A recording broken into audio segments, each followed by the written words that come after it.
Hey, what's up you guys? It's Bloody Jacob here to bring you my review of the 2010 post-apocalyptic vampire film, Stakeland.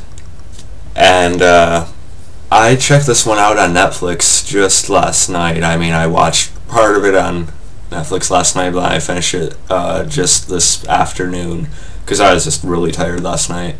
I wanted to give the movie the respect of not trying to drift off during, the runtime, so hence why I watched the majority of it today. And I was pretty impressed by it. I mean, it's definitely one of the best vampire movies I've ever seen. I'll even go that far to say that. Of course, you gotta bring a lot of movies into the discussion when you talk about vampire films. There's your Dracula movies, and then there's just a crap load of other shit that comes out that is literally either shit, good, or our occasional great. And this one has to be one of the very good or great ones, no question about it. Just the fantastic feel of the entire movie all around is worth watching. Because, okay, like right off the bat, it was directed by Jim Mickle, and it was written by Jim Mickle, as well as our main star, Nick Damici, who plays Mr. in the movie. And so that alone is a pretty good show of how much effort was actually put into it. And when you see like a really good movie, you feel like it's not just a movie. You feel like there's something extra about it. You feel like there's like almost like a way of art about it. You know what I mean? I mean, it's hard. It's weird to say there's art involved with a vampire horror movie, but there is.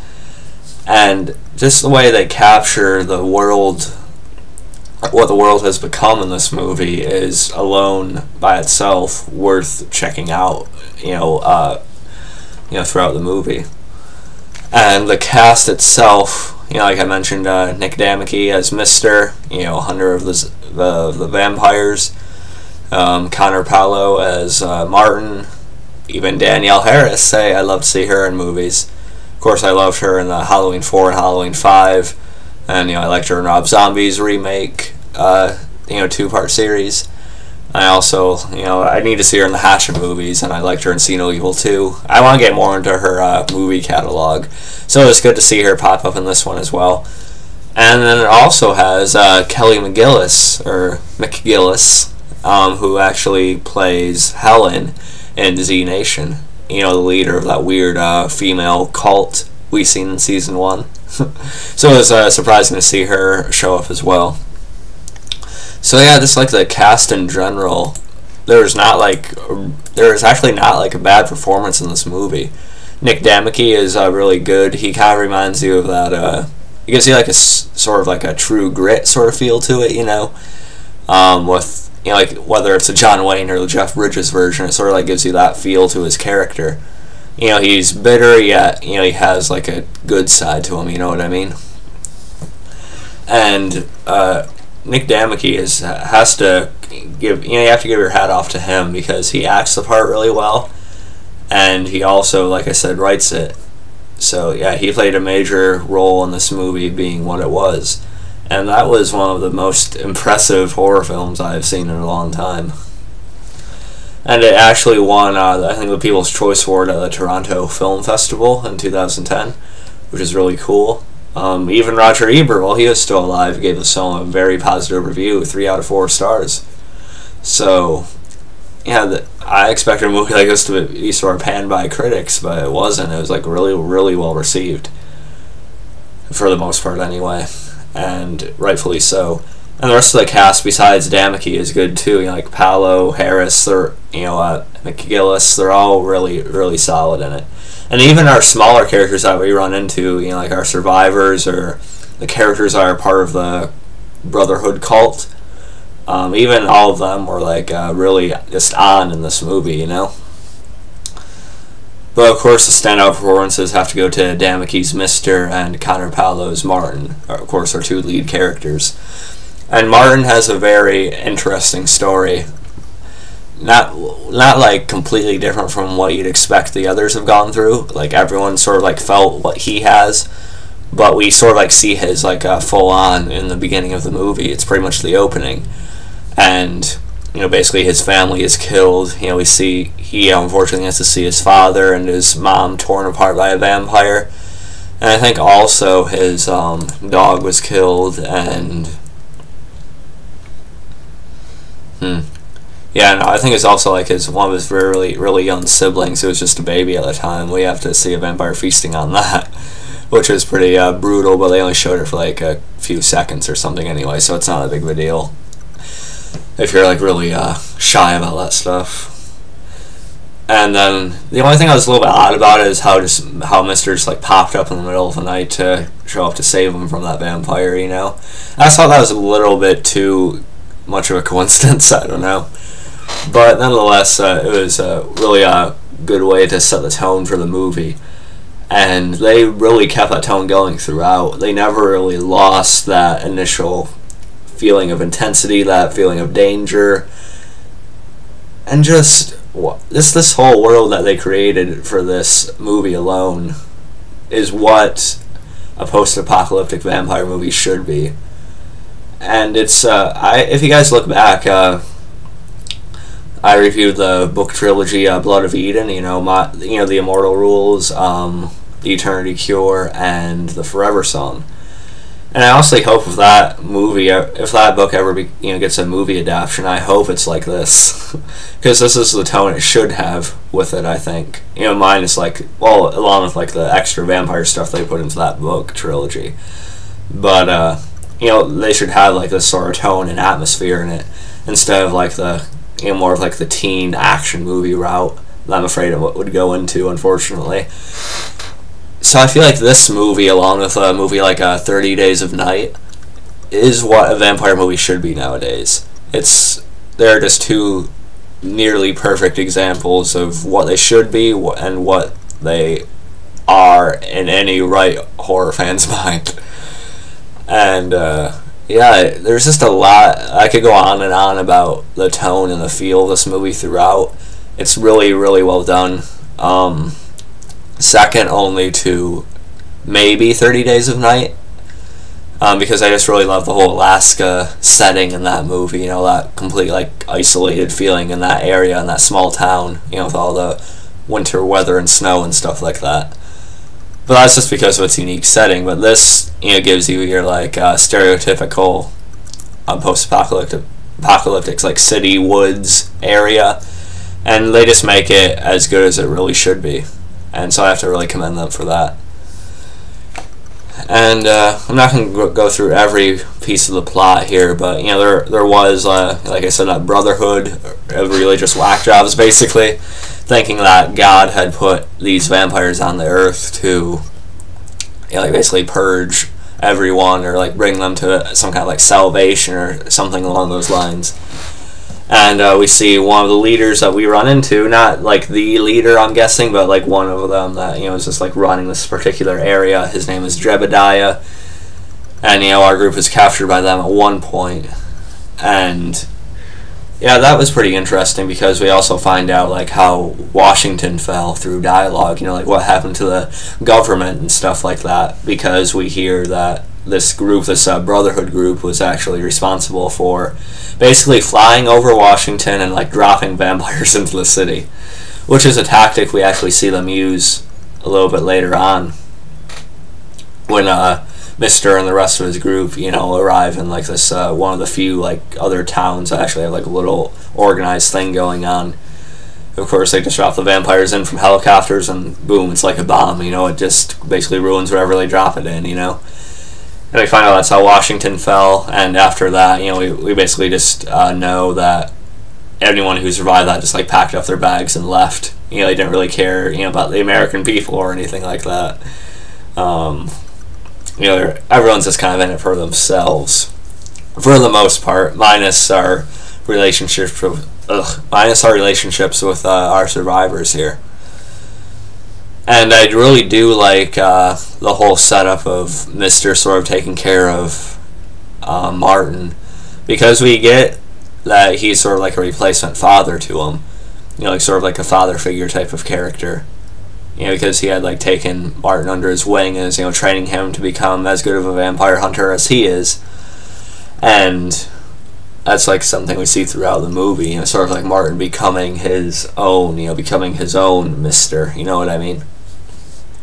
And that actually plays a lot into the ending of the movie, which is pretty poetic, really, but I'll get to that in a few minutes. And like Danielle Harris's character, Belle, is someone they run into in this town they come across, and you know, she's singing, you know, she has a really good voice and stuff like that. It was pretty cute seeing Danielle Harris sing. That was awesome. And you know, she's pregnant, unfortunately. I mean, of course, a child is a, you know, gift and stuff like that, but it's a really bad thing to be pregnant with a child in the middle of a vampire apocalypse. I mean, that's kind of obvious, right? So they eventually take her along after the town is unfortunately basically torn apart by basically the Brotherhood vamping, as they say, the area. You know, they drop the vampires down from the helicopters. And which is a pretty clever idea if you're homicidal maniacs in an apocalypse, actually. If you have access to helicopters and you want to take something over or just completely wreck it, decent plan. And I did like Danielle Harris in this movie. I like her almost anything. She's pretty likable. From what I've seen, like I said, I want to get more into her movie catalog at some point. And I do wish she was given a little bit more lines in this movie. I feel like she could have done even better had she been given more dialogue. But what she did have to work with, what she did do in this movie was pretty solid, just like the rest of them. And unfortunately, she doesn't get a very good ending for herself whatsoever. But we'll get to that in another minute. We do see Kelly McGillis's character. You know, she's kind of like raped by Jebediah, but eventually Mister and the rest of them come back around at the Brotherhood group that they ran into, and yeah, they basically end up. It turns out that not Helen, that's her Z Nation character, but let's see her name, Sister. You know, the Kelly McGillis's character. You know, she had like ran off some point after that, and you know, that bitch run off. You know, whatever you want to say.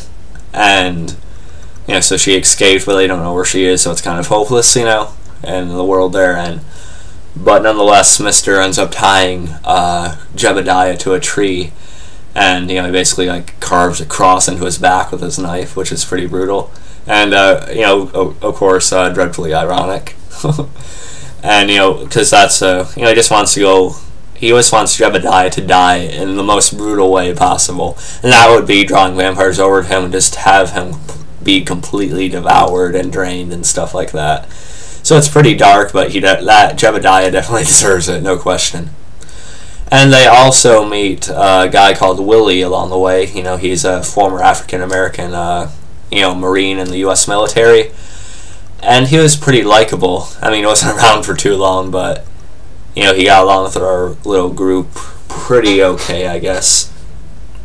And they do come across Sister later on. But, you know, when that town is taken over by the Brotherhood, you know, they are running from vampires, and then she eventually can't run anymore, and she tells them to go without her, and she shoots herself in the head before the vampires can get to her. Which is pretty sad to see her die like that, and she had actually given over her cross, you know, necklace to Martin, and you know, Martin had grown, you know, somewhat attached to her too. So it was sad to see her go like that, but at least she got to kill herself before she had to suffer all the pain of what was about to happen to her. And yeah, the thing of, you know, like, this movie was very dark and serious throughout. There were only like a handful of like light, you know, slightly lighter moments. Like when they're in that town, we see like Mister dancing with this little girl and stuff like that when everyone's dancing around with each other and stuff. And there are like occasionally like little quips that the characters have back and forth with each other, but it's usually very quick and it goes right back into that dark, serious tone, which I'm not really against, you know. I'm glad they didn't really make it into like a Zombieland type of thing, but they do enough to make it feel like our characters have real chemistry with each other. You know, I actually would like more slow moments with our characters here, because we see them traveling along, we see them, you know, trying to get to this new Eden together, which is actually in Canada, apparently. So go to Canada, I guess, if there's a vampire or zombie apocalypse. I don't know. But Canada apparently has held out, and they're all trying to move towards this new Eden type of thing. And which is also the name of the Salvation area in the Blood of Eden trilogy. But anyway, let's not talk about that right now. And what they end up doing is, okay, got a little mixed up there, but I actually do wish there was more slow parts between our characters in this movie.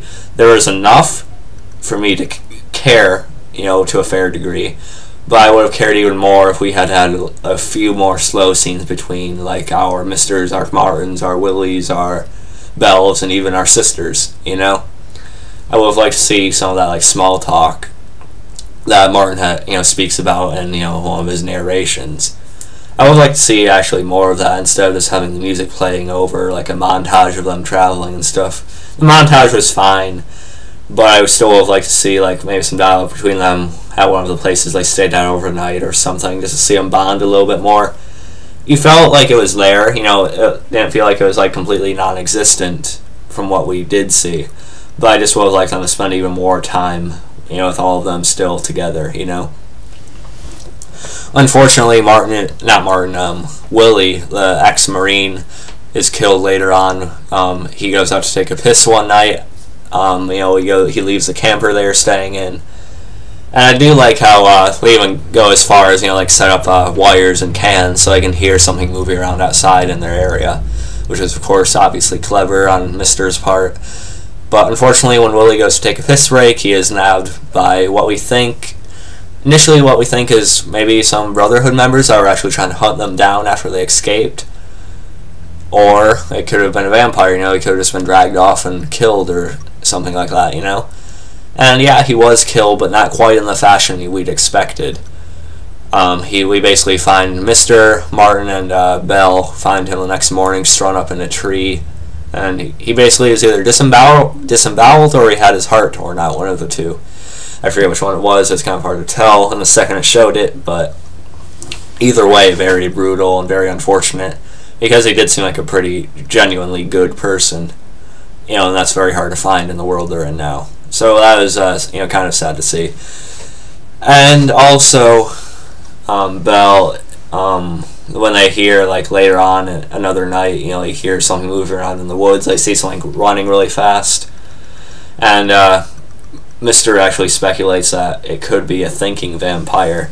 He's seen, like, berserker vampires, and we see those in the movies. The only problem with those is that their, like, breastplate area is, like, a little bit more hard to penetrate because they've been alive for longer.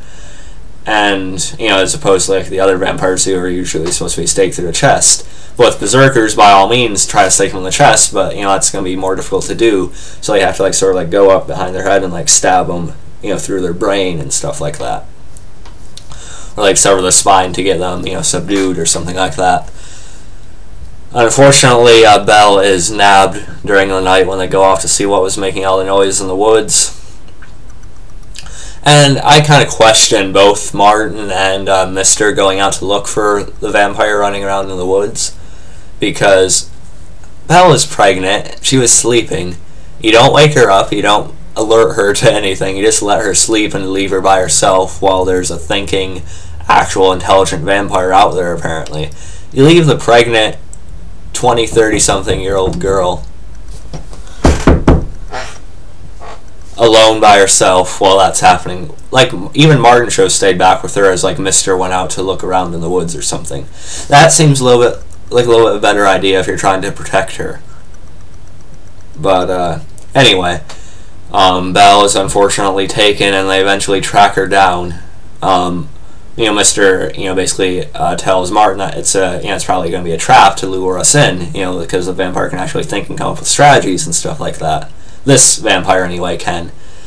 And, Martin acknowledges that, but yeah, he still wants to go in to save her because he grew pretty attached to her. We get the impression that they could have, like, a love interest with each other, I don't know. Martin and Belle, anyway. And unfortunately, we find Belle. She's strung up. She's, like, wrapped in barbed wire. She's bleeding out. She was bitten on the neck, unfortunately. And, so it's kind of upsetting to see her. She is, like, this hope in this world, you know what I mean? Because, she had a child on the way, and Martin just has to, unfortunately, mercy kill her, stake her before she turns, but at least she doesn't have to turn into a vampire full out, you know what I mean? So I was sad to see her go like that. But, it's accurate to the world they're in, so it's pretty realistic with that, too. And we find out that this intelligent vampire that's been stalking them, that killed Willie and now Belle, is actually Jebediah. And we find out that when the vampires came, when he was tied to the tree, he actually gave over his blood willingly. And apparently that allowed him to become this vampire, but still in his right mind, or in his own mind anyway, becoming that intelligent vampire that's so rare that even Mr. hasn't seen yet, up until now. And I don't know if that was really religious, or I think it could have just been perhaps a supernatural part of it, that occasionally people can actually retain intelligence when they turn into vampires or something. That could be it. I think it was more about that instead of like the whole religious thing he thinks it is. I just think it was more about the supernatural effect that vampires can do themselves, And we get like a fight between Mr. and Jebediah as a vampire, and Mr. gives his best, but he has, unfortunately, he has his hands like impaled against the wall and stuff like that. But luckily, before Jebediah is able to kill him, Martin is actually able to stab him, and that allows Mr. to come back around and impale and stake Jebediah through the heart and kill him, which I was happy about. I didn't really want to see Mr. die. I sort of felt like throughout the whole movie they were going to lead up to like this whole self-sacrificial Mr. like dying in some tragic way, or letting himself die to save Martin or something like that.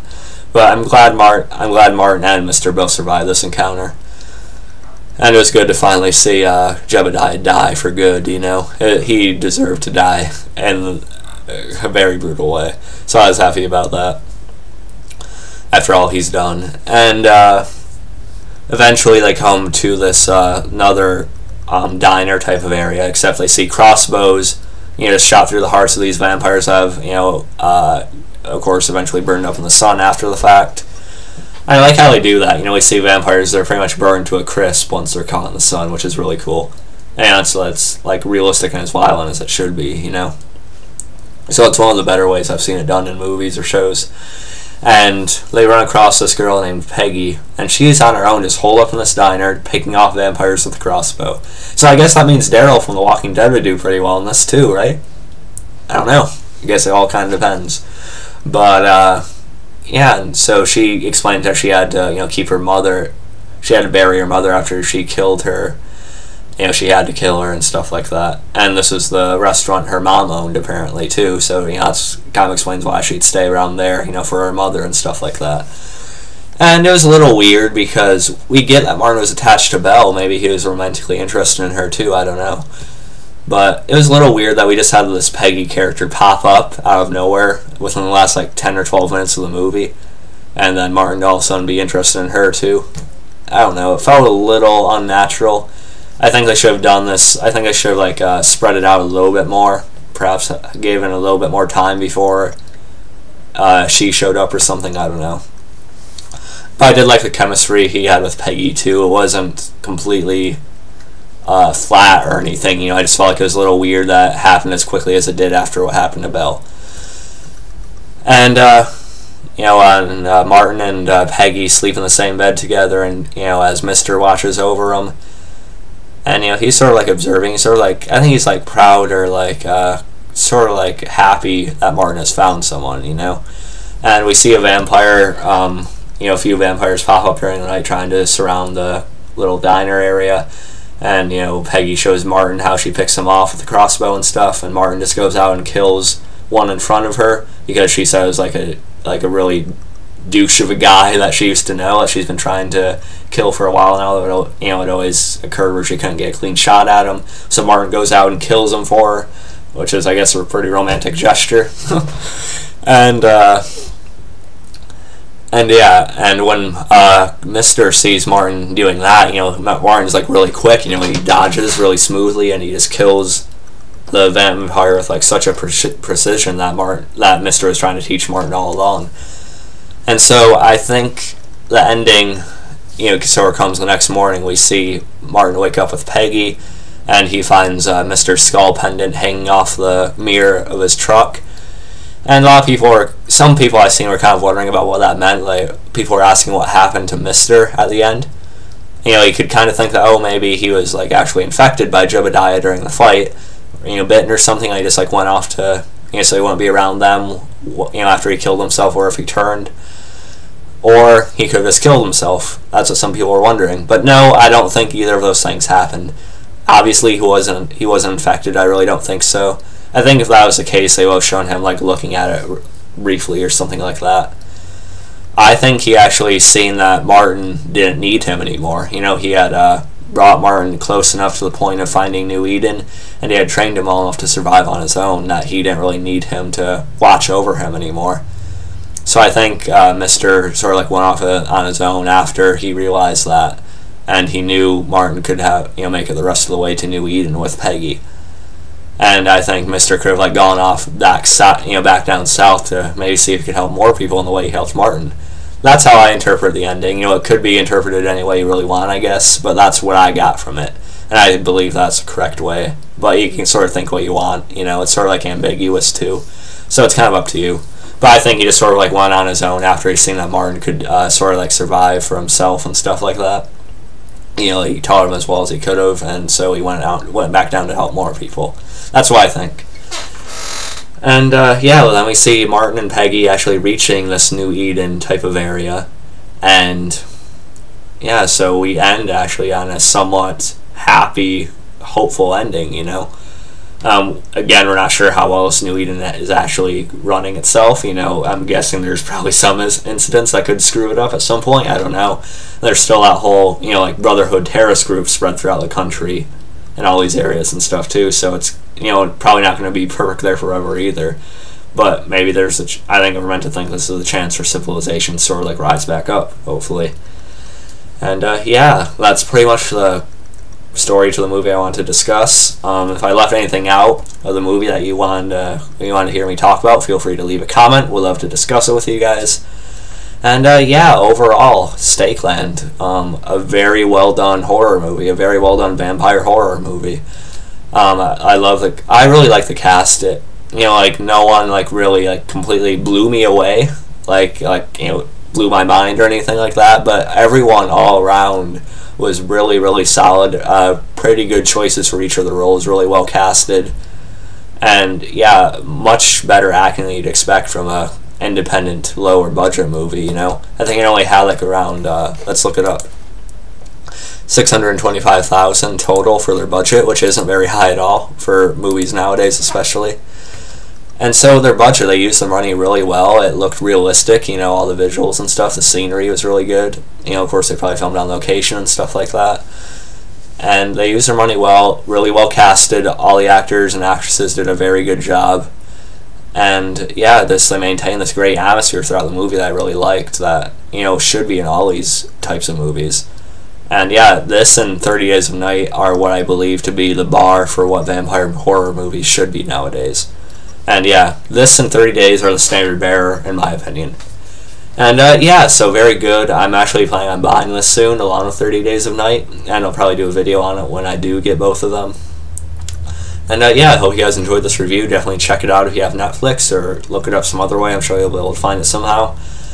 And yeah, I definitely recommend this to any horror or vampire fan. And yeah, I'll catch you guys next time.